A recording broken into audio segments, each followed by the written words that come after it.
Can you imagine? She was fired for doing the unthinkable, giving a hungry old man a warm meal.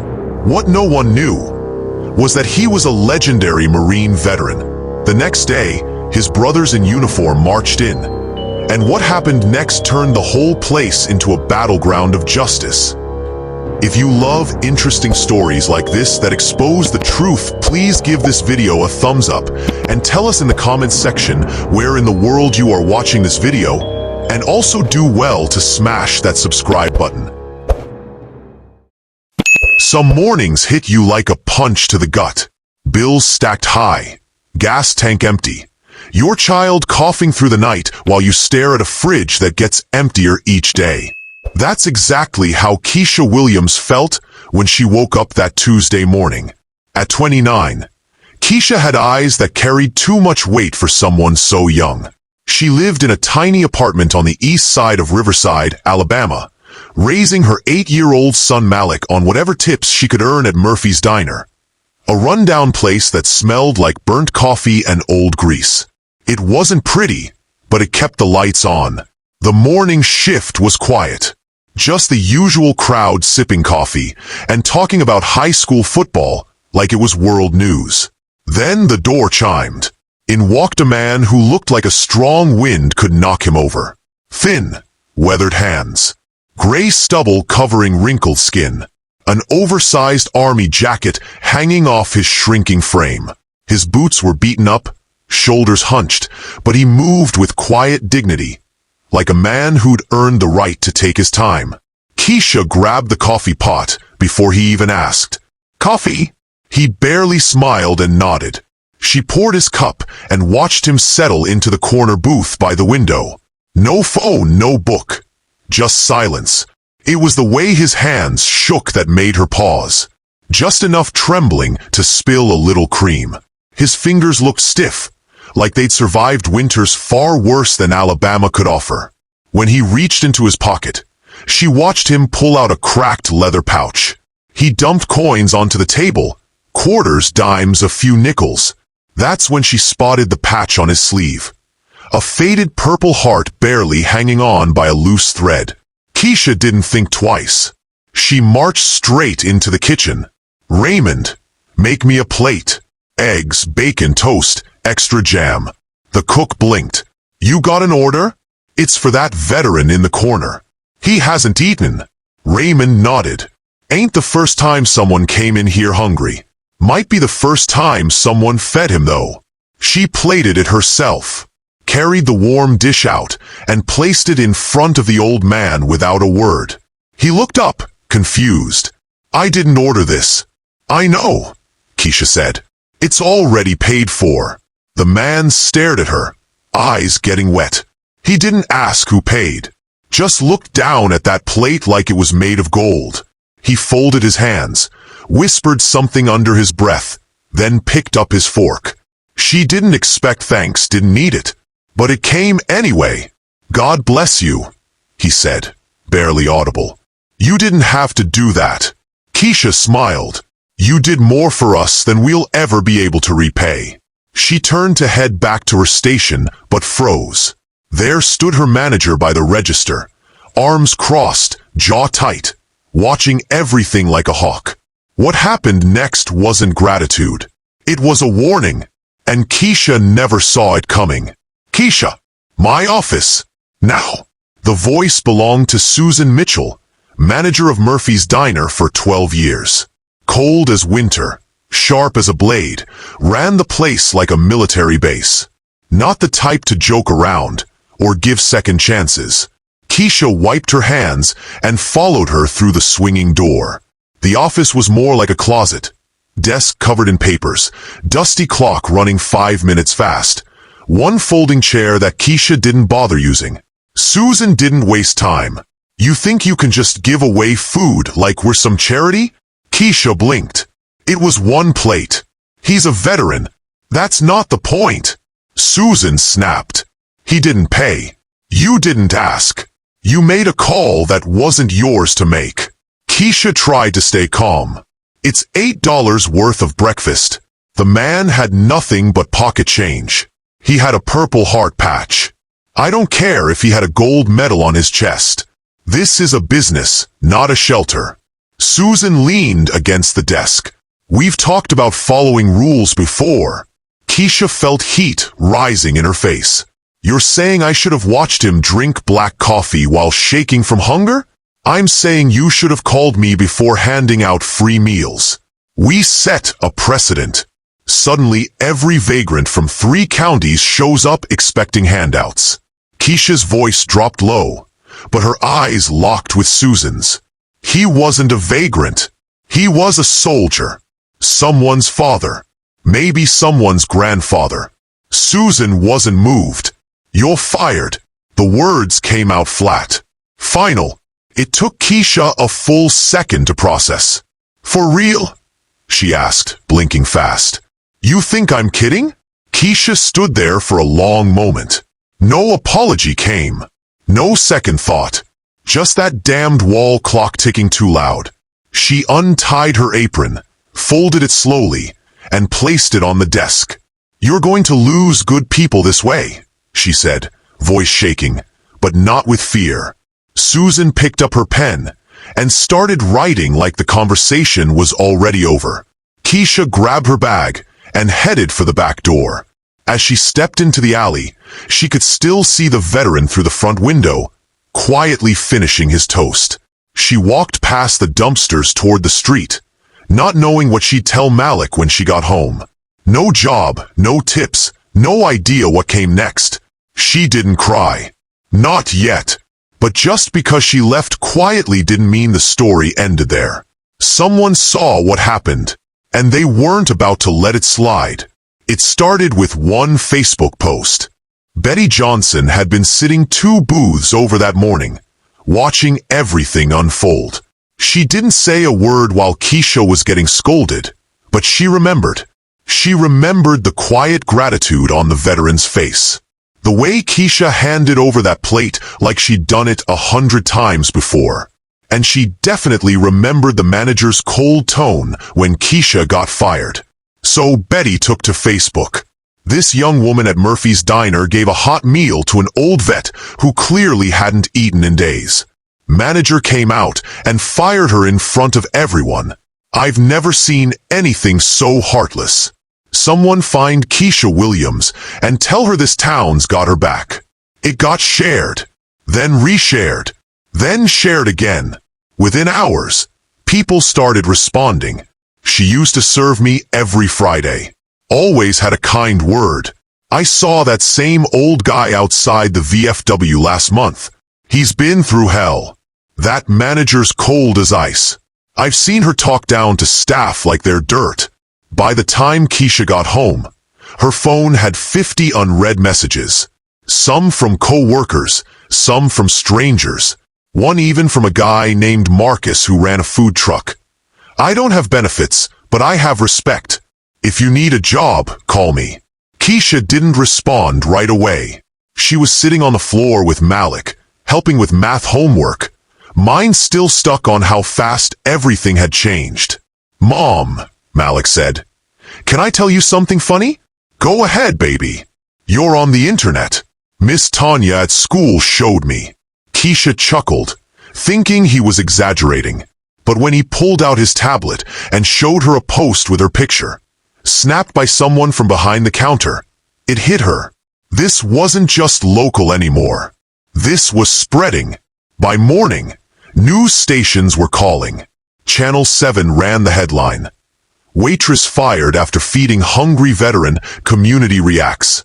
Keisha wasn't looking for spotlight. She'd been trying to stay under the radar her whole life. She didn't want handouts or pity. She just wanted to teach her son what it meant to be decent, even when it wasn't easy. She turned down every interview. But that didn't stop people from talking. A church group dropped off groceries at her door.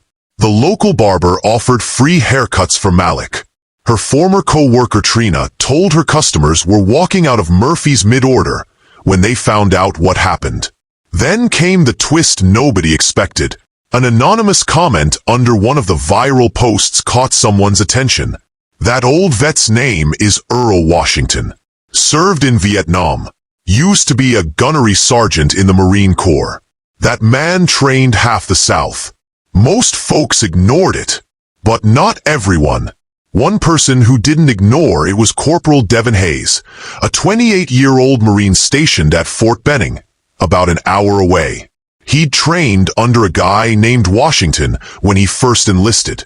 He remembered his voice, his way of commanding respect through silence. If that was really the same man, Devin wasn't about to let this slide. He sent some messages, pulled strings, made calls. Within 24 hours, 4 men in dress blues were on their way to town. These Marines weren't coming for breakfast. They were coming with a message, and they planned to deliver it loud and clear. Earl Washington wasn't the kind of man who asked for attention. He lived in a rundown motel just off Highway 65 on the south side of Riverside, behind a boarded-up laundromat and a tire shop with a flickering neon sign. Room 204 smelled like old socks and stale cigarettes, but it was quiet. He didn't need much: a bed, working faucet, his pills in a plastic organizer that rattled more than it should. He'd been in town less than a year. VA hospital nearby, cheap rent, nobody asking questions.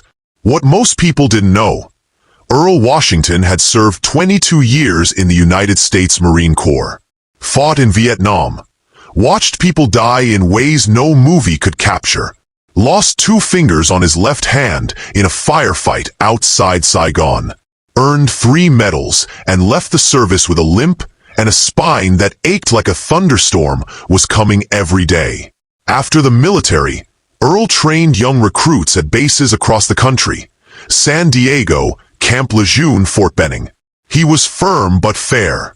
The kind of man you didn't want to disappoint. Not because he yelled, but because he didn't have to. But life after the Corps wasn't easy.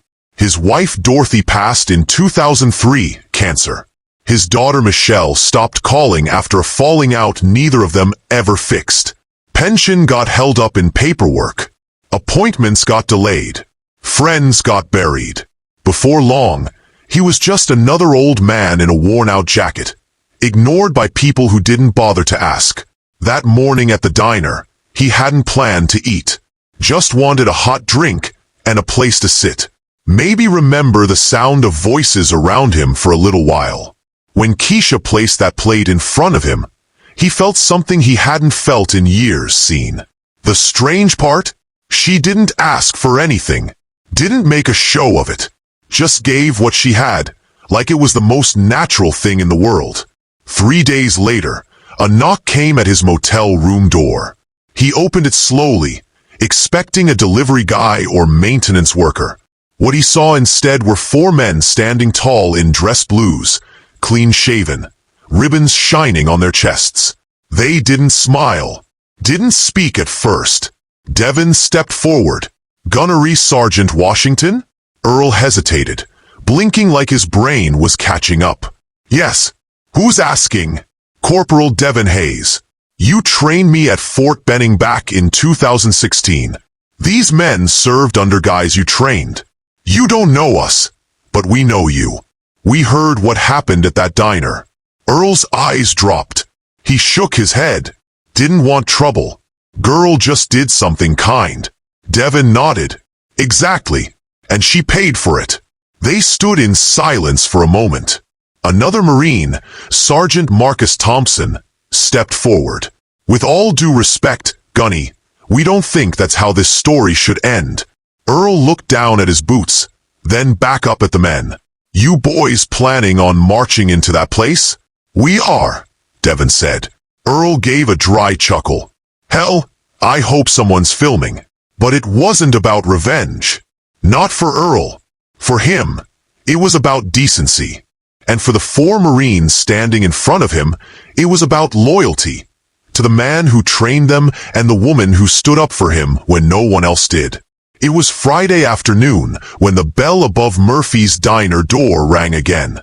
Susan Mitchell was behind the register, scribbling inventory notes. Raymond was flipping burgers in the kitchen. 2 teenage servers shuffled between tables, trying to keep up with the lunch rush. The place smelled like it always did: grease, onions, burnt coffee. Nobody noticed the four men right away. Then silence spread. They didn't walk in shouting or making a scene. But they didn't walk in quietly either. It was the kind of presence that filled a room without saying a word. Each man wore full marine dress blues, pressed, polished, metals catching the overhead light. Heads turned. Forks stopped mid-bite. Conversations died. Susan looked up, eyes narrowed, brows pinched like she was trying to figure out if this was some kind of prank. "Can I help you?" she asked from behind the counter. Devin stepped forward. He didn't smile, didn't blink. "We're here to speak to the manager." "That's me," Susan replied. He nodded once. "Good. Then this won't take long." Susan folded her arms. "If this is about that little incident earlier this week, we've already moved on. No need to. This isn't about you," Devin interrupted, voice firm. "This is about the woman you fired, Keisha Williams." Someone at a nearby booth whispered, "Wait, that's them. That's the guys from Facebook." Another leaned in. "Is this real?" Devin took one step closer, enough for everyone to hear. "The man she fed? Gunnery Sergeant Earl Washington. He trained thousands of Marines, built leaders, kept boys alive who didn't think they'd make it through their first tour. Including me," Marcus added. "The man you treated like a beggar earned a Purple Heart dragging his squad out of an ambush in Vietnam. 2 bullets in his back, 1 in his leg. Still walked 300 yards with a private on his shoulder." Susan tried to speak, but her mouth wouldn't cooperate. Devin leaned his hands on the counter. Not threatening, just steady. "She saw a hungry man and gave him food. You saw a price tag and gave her a pink slip." Someone in the back clapped. Just once. Then again. Then a few more joined in. Susan's cheeks flushed red. "This isn't your place," she snapped. "You don't get to come in here and—" "We're not here to argue," Devin said, standing upright again. "We came to speak truth. And to say this, if you think you can fire people for doing the right thing, then maybe you don't deserve to manage anyone at all." Susan didn't respond. The entire diner was watching. Marcus reached into his coat pocket and pulled out a small folded envelope. He placed it gently on the counter. "From Sergeant Washington," he said. "He told us to give you this." She stared at it but didn't pick it up. The men turned and walked out with the same quiet force they'd entered with. As they stepped through the door, the diner erupted. Not in cheers, but in conversation. Customers standing up, walking out. Some left money on the table, some didn't. A woman in scrubs whispered to her server, "That was the bravest thing I've seen all week." Inside the office, Susan finally opened the envelope. It wasn't a letter. It was a photo, black and white picture of Earl Washington in uniform, standing tall with a squad of young Marines, his arm around a boy who looked like he hadn't even started shaving yet. On the back, scrawled in faded ink, "I've seen death, war, and hate. But what broke me was watching a woman get punished for showing simple kindness. Shame on you. Gunnery Sergeant Washington." By Saturday morning, Murphy's Diner didn't look the same. Tables were empty, chairs pushed in. Not a single person waited by the door for a seat. The usual coffee crowd? Gone. Even Raymond had called out sick. Not because he was sick, but because he'd had enough. Susan stood behind the counter, arms crossed, pretending to read an order sheet she'd already gone over 3 times. The hum of the fridge was louder than the kitchen. Outside, taped to the front door, was a handmade sign written in red marker. "This place doesn't serve respect. We're not serving them." Local shops started pulling support. The bakery down the block stopped sending pastries. The guy who serviced the ice machine canceled his contract. One delivery driver flat out said, "I don't do business with folks who punish decency." Online, the fire kept growing. Photos of the 4 Marines in the diner were everywhere. TikTok, Twitter, Instagram. Someone dubbed it the quiet salute. Meanwhile, Keisha hadn't left her house since it all happened. She kept her phone on silent as messages poured in. Strangers offering support. Old friends reaching out to say they were proud. A woman from Birmingham even offered to pay her rent for 2 months. But Keisha didn't want donations. She wanted her dignity. That Sunday, Malik tugged on her shirt while she was folding laundry. "Mom, someone's knocking." She opened the front door and nearly dropped the towel in her hands. It was the same 4 Marines. Devin took off his cap. "Ma'am, sorry to drop by unannounced." Keisha blinked. "No, you're good. I just didn't expect this. We wanted to thank you in person," he said. "You reminded us what honor looks like outside of a uniform." Marcus stepped forward and handed her a sealed envelope. "From the base commander. It's a letter of recognition. And something else." She opened it slowly. Inside was a check. Not a donation, not a handout, but labeled honorarium for distinguished civilian conduct. $5,000. Keisha's jaw dropped as she stared at the number. "I don't know what to say."